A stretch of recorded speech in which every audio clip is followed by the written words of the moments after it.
Bonjour, je suis Maïmona Toumar, cofondatrice de l'association Gribouillis et aujourd'hui je suis directrice adjointe de la structure.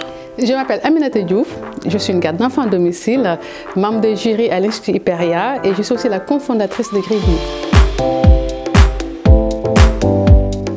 Alors, être positif pour moi, c'est quoi? C'est d'être optimiste à la base, tout simplement. D'avoir confiance en soi-même, à moi-même déjà, de faire confiance des gens qui sont autour de moi, c'est très important. Et surtout de me dire, quoi qu'il arrive, en fait, la solution est toujours devant moi. Et que je garde le bon côté des choses et surtout je continue à évoluer. Alors être positif, c'est de ne pas se laisser prendre par les émotions parce que ça semble insurmontable et impossible de mettre en place ces projets. C'est vrai qu'on est parfois tout petit face à des défis qu'on a envie de relever. C'est notre cas chez Gribouillis en se disant que le secteur de la petite enfance et en particulier pour les nounous n'est pas du tout bien orienté et adapté à la réalité de leur métier et pour autant on a notre place. Et se lancer, c'est ce qui permet de réussir tout simplement. Alors Gribouillis, c'est une association professionnelle de garde d'enfants. Ce sont majoritairement des femmes qui vont au domicile des familles pour accompagner les tout-petits dès la naissance. Et l'idée, c'était de leur offrir un espace par et pour elles, parce qu'elles sont finalement extrêmement isolées avec des responsabilités pourtant énormes. Les 1000 premiers jours d'un enfant, ça impacte vraiment tout son avenir. Et donc, on leur permet finalement de monter en confiance et en compétences, d'échanger vraiment leurs pratiques de terrain, trouver une expertise qu'elles ont et qu'il faut valoriser et pouvoir les mettre en contact avec les pouvoirs publics pour améliorer les politiques publiques. C'est surtout de sortir de l'isolement, mes collègues gardes d'enfants à domicile et surtout aussi c'est de nous permettre surtout de nous professionnaliser à travers des ateliers de partage de bonnes pratiques, de créer une vraie communauté de gardes d'enfants à domicile et de surtout aussi retrouver confiance en nous-mêmes et de pouvoir justement retrouver notre place dans cette société-là et de nous valoriser. Alors ce qui m'inspire, c'est mon père.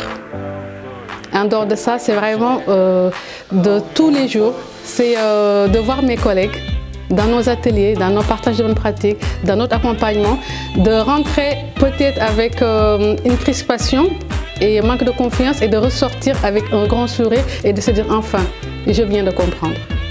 Alors ce qui m'inspire, c'est de voir justement des personnes invisibles comme ces femmes chez Gribouillis qui se mobilisent pour elles-mêmes déjà, pour leur sens de la dignité, mais aussi pour les autres. C'est toujours assez impressionnant de se dire que tous les matins, moi je me lève pour qu'elles aient des meilleures conditions de travail, vraiment une valorisation et qu'elles, dans les ateliers, constamment, elles pensent au bien-être des tout-petits, des familles. Donc c'est une vraie vocation, un vrai engagement sociétal qu'on devrait tous dont on devrait tous s'inspirer en fait.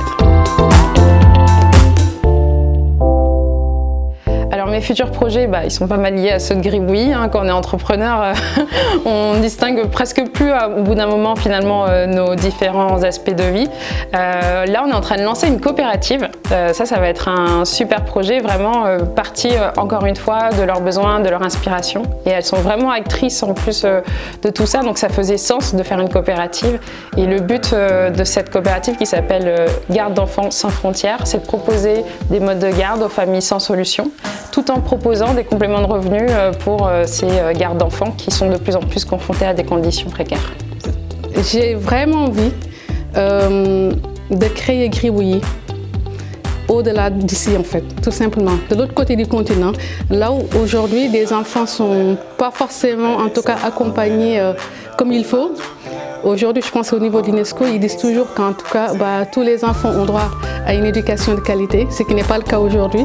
Donc c'est comment aujourd'hui importer ça dans d'autres pays, leur donner d'autres enfants d'avoir des moyens d'être accompagnés en sécurité et surtout de créer de l'emploi aussi.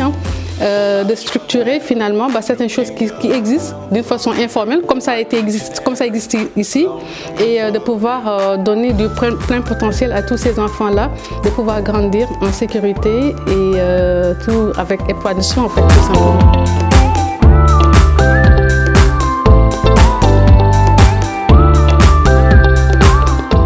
Alors un jeune qui veut changer le monde, la première chose qu'il doit comprendre, c'est que ce monde lui appartient aussi, qu'il est totalement légitime, qu'il n'y a aucune raison que parce qu'il est jeune, il ne soit pas entendu ou compris. Bien sûr, il faut souvent batailler un peu plus.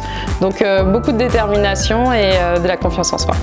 D'avoir confiance en lui-même, de croire à ce qu'il a envie de changer et comme disait tout à l'heure Maïmouna, qu'il a sa place dans cette société-là et qu'il a un droit de changer les choses comme il le sent.